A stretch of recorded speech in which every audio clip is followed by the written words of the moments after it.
बिना कहे मन की बात जानने वाले इस दुनिया में केवल दो ही लोग हैं। एक तो ऊपर बैठा भगवान और दूसरा हनुमान जी के परम भक्त बागेश्वर धाम सरकार जी, जो अपने प्रवचन से लोगों को हैरत में डाल देते हैं। आए दिन इनके वीडियोस यूट्यूब पे वायरल होते हैं। कभी ये लोगों के झूठ को सामने लाते हैं तो कभी उनके अंदर समाये हुए भूतों को भगाते हुए नजर आते हैं। हर कोई इनके चमत्कार को देखकर हैरान है और अब तो मनोज तिवारी से लेकर अमिताभ बच्चन, यहाँ तक कि नरेंद्र मोदी जी भी इनके फैन हैं। और तो और कहा जाता है कि बागेश्वर सरकार का एक अदृश्य सेनापति है जो भूतों को भगाने में इनकी मदद करता है। तो क्या है बागेश्वर सरकार की पूरी सच्चाई, चलिए जानते हैं। दोस्तों, हमारे देश में कई सारे साधु महात्मा और बाबा आए और गए। कई सारे लोगों ने उनके आश्रम और धाम पर माथे टेके। यहाँ तक कि बड़े बड़े फिल्मी सितारों ने भी कई बाबाओं के दरबार में हाजिरी दी है। लेकिन इस समय जो प्रसिद्धि बागेश्वर महाराज जी को मिल रही है वो आज तक कभी किसी को नहीं मिले। लंबे बालों वाले, माथे पर चंदन और अक्सर सिर पे पगड़ी बांधे नजर आने वाले बागेश्वर धाम सरकार की बात ही कुछ और है। और इस चीज का सबसे बड़ा सबूत बड़े बड़े फिल्मी सितारों का इनके धाम पर आकर प्रवचन और गीत सुनना है। फिर चाहे मोदी सरकार के सबसे दिग्गज नेताओं में से एक और मशहूर गीतकार मनोज तिवारी हो, या फिर साउथ इंडियन फिल्म इंडस्ट्री के सुपरस्टार सुमन तलवार हो, जिन्होंने बागेश्वर धाम आकर बाबा के नाम पे ठुमके भी लगाए और हाथ जोड़कर नमस्कार भी किया। अभी हाल ही में सदी के महानायक अमिताभ बच्चन जी की भी एक वीडियो बहुत ही ज्यादा वायरल हो रही थे, जिसमें वो बैठकर बाबा के कीर्तन का आनंद ले रहे थे।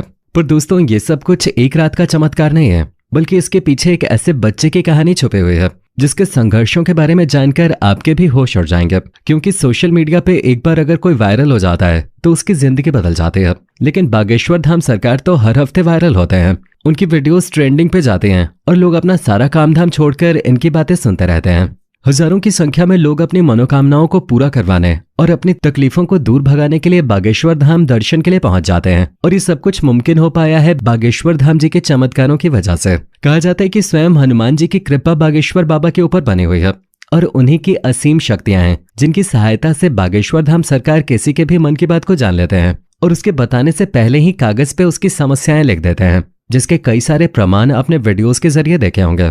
स्टेज पर आकर जब कोई अपनी परेशानी बताता है तो बागेश्वर सरकार उसे पहले से ही लिखे हुए पन्ने को पढ़ने के लिए कहते हैं, जिसे देखकर भक्तगण पूरी तरह से आश्चर्यचकित रह जाते हैं। क्योंकि जो दुख और परेशानियां उन्होंने बाबा को अभी बताई भी नहीं थी, उनके बारे में बाबा पहले से ही पन्ने में लिख चुके थे। जिसके बाद बाबा सभी के सामने परेशानियों का हल बताते हैं और ये विश्वास दिलाते हैं कि भक्तों की परेशानी दूर हो जाएगी।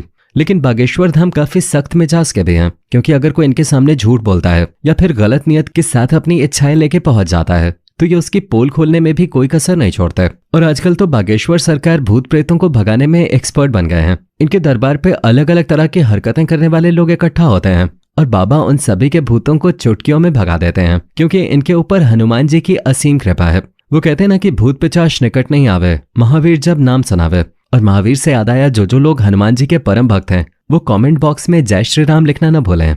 हनुमान जी के परम भक्त बागेश्वर सरकार जी का असली नाम पंडित धीरेन्द्र कृष्ण शास्त्री है, लेकिन लोग इन्हें बागेश्वर धाम वाले महाराज या फिर बागेश्वर सरकार के तौर पर जानते हैं। पंडित धीरेन्द्र कृष्ण शास्त्री का जन्म 4 जुलाई 1996 को मध्य प्रदेश के छतरपुर जिले में छोटे से गांव गढ़ा में हुआ था। ये एक बहुत ही गरीब पंडित परिवार से ताल्लुक रखते हैं। बागेश्वर सरकार अपने एक इंटरव्यू के दौरान बताते हैं कि जब वो मात्र 9 साल के थे तब उनका मन बालाजी महाराज की सेवा में लग गया था। इन्हें हनुमान जी की भक्ति और उनके प्रेम के सिवा और कुछ भी नजर नहीं आता था। बागेश्वर महाराज का कहना है कि हनुमान जी की भक्ति और उनकी कड़ी साधना का ही परिणाम है कि उन्हें ऐसी सिद्धियां प्राप्त हुई हैं जिनकी वजह से वो लोगों की सहायता कर पाते हैं। असल में धीरेन्द्र शास्त्री ने अपनी शुरुआती शिक्षा अपने दादाजी के साथ रहकर प्राप्त की। कहा जाता है कि इनके दादाजी भी अपने समय के बहुत बड़े विद्वान शास्त्री हुआ करते थे और उन्हें भी दिव्य शक्तियां प्राप्त थीं। इनके दादाजी भी दिव्य दरबार लगाकर लोगों की समस्याओं का हल करते थे।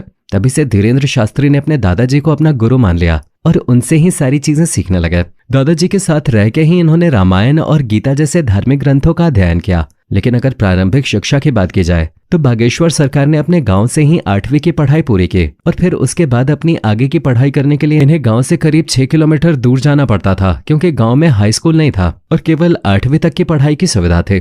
इसी तरह घर से चलकर इन्होंने स्कूल तक का सफर तय किया और अपनी 12वीं की परीक्षा दी। 12वीं करने के बाद धीरेन्द्र शास्त्री ने बैचलर ऑफ आर्ट्स में अपना ग्रेजुएशन भी पूरा किया। यानी कि हनुमान जी की असीम कृपा के साथ साथ बागेश्वर सरकार के पास डिग्रियां भी हैं। परंतु अपने ग्रेजुएशन के दिनों से ही धीरेन्द्र कृष्ण अपने दादाजी की तरह बालाजी महाराज की सेवा करने में लग गए थे। इनके घर के पास बालाजी यानी कि महाबली हनुमान जी का एक बहुत पुराना मंदिर हुआ करता है, जहां पहले इनके दादाजी दरबार लगाया करते थे। लेकिन उनके मृत्यु के बाद दरबार कई सालों तक खाली रहने लगा। फिर भी धीरेन्द्र कृष्ण शास्त्री ने हनुमान जी की सेवा करनी नहीं छोड़ी और वो लगातार बालाजी के नाम का ध्यान करने लगे। लंबे समय तक ध्यान में लीन रहने के बाद धीरेन्द्र कृष्ण शास्त्री के ऊपर बालाजी और उनके स्वर्गीय दादाजी ने अपनी कृपा दिखाई और अचानक से ही उन्हें असीम शक्तियों का एहसास होने लगा। उन्हें महसूस हो रहा था कि वो लोगों के मन की बातों को समझ सकते हैं, वो क्या चाहते हैं, उनके दिमाग में क्या चल रहा है। ये सारी बातें वो बिना कुछ कहे ही समझ जाते थे और उनके निवारण भी बताते थे।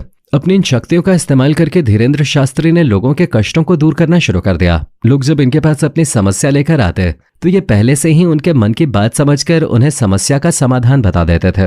धीरे धीरे धीरेन्द्र शास्त्री को यह समझ में आ गया कि उनके अंदर उनके दादाजी की तरह ही दिव्य शक्तियां मौजूद हैं। तब जाकर उन्होंने अपना दरबार लगाना शुरू किया और यहीं से धीरेन्द्र कृष्ण शास्त्री बागेश्वर धाम सरकार के नाम से प्रचलित होने लगे। मंगलवार और शनिवार को अपना धाम लगाकर ये भक्तों के दुख तकलीफों का निवारण करते। जिनकी अर्जी लगती थी उन्हें बागेश्वर धाम अपने पास बुलाते और उसकी समस्या को उसके बिना कुछ बोले ही सवाल और सवालों का हल एक पर्ची में लिख देते, जिससे लोगों का विश्वास बागेश्वर धाम के ऊपर और भी ज्यादा दृढ़ होने लगा। आप ये जानकर हैरान रह जाएंगे कि बागेश्वर धाम सरकार ने केवल भारत ही नहीं बल्कि पूरी दुनिया में अपने दरबार लगाए हैं और लाखों की भीड़ को इकट्ठा करके उनकी मदद कर चुके हैं। कुछ लोग तो इन्हें साक्षात भगवान समझते हैं, हालांकि कुछ महिलाएं ऐसी भी हैं जो बागेश्वर धाम की खूबसूरती को देखकर उनके ऊपर अपना दिल हार बैठते हैं और उनकी बातें सुनने और उन्हें एक नजर देखने के लिए उनके धाम पहुंच जाते हैं। पर अपने सख्त मिजाज के लिए मशहूर बागेश्वर धाम का ध्यान इस तरह की चीजों पे बिल्कुल भी नहीं लगता। वो दरबार में आने वाले हर एक शख्स को अपने बच्चे की तरह मानते हैं और उसी प्रकार से उनसे बातें भी करते हैं। वैसे दोस्तों, हमारे देश में जहां बाबाओं और तांत्रिकों की छवि इतनी ज्यादा खराब हो गई है, जिनमें से आधे से ज्यादा तो जेल की हवा खा रहे हैं।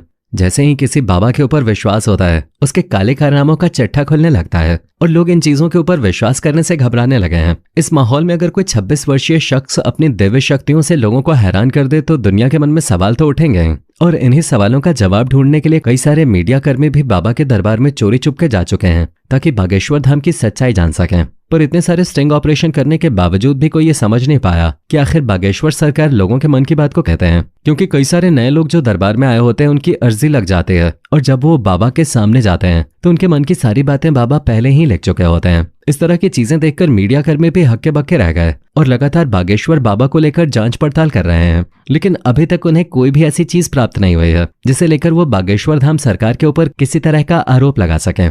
शायद इसीलिए बड़े बड़े नेता और अभिनेता बागेश्वर धाम के ऊपर विश्वास करने लगे हैं। वैसे दोस्तों, इनके बारे में एक बात बहुत ही ज्यादा प्रचलित है। कहा जाता है कि इनका एक सेनापति भी है जो किसी को दिखाई नहीं देता। वो सेनापति बागेश्वर धाम सरकार को लोगों के भूत को भगाने में मदद करता है। हालांकि ये बात कितनी सच्ची है और कितनी झूठी है तो किसी को नहीं मालूम, लेकिन बागेश्वर महाराज के भक्तों का मानना है कि बाबा के पास कोई न कोई असीम शक्ति जरूर है जिसकी सहायता से वो भूत प्रेतों को डरा कर भगा देते हैं। और भक्तों का ये तक कहना है कि जिस किसी का भी भूत बाबा ने भगाया है उसे आज तक कभी कोई परेशानी नहीं हुई। तभी तो इनके दरबार पे इतने सारे लोगों की भीड़ लगती है, वरना आज के समय में किसके पास इतनी फुर्सत है कि किसी बाबा के दरबार में जाकर प्रवचन सुने। लोगों का इनके ऊपर विश्वास है, तभी तो लोग इनके दरबार में जाकर सच्चे मन से ईश्वर का नाम लेते हैं। आज के लिए बस इतना ही। उम्मीद है आपको वीडियो पसंद आई होगी।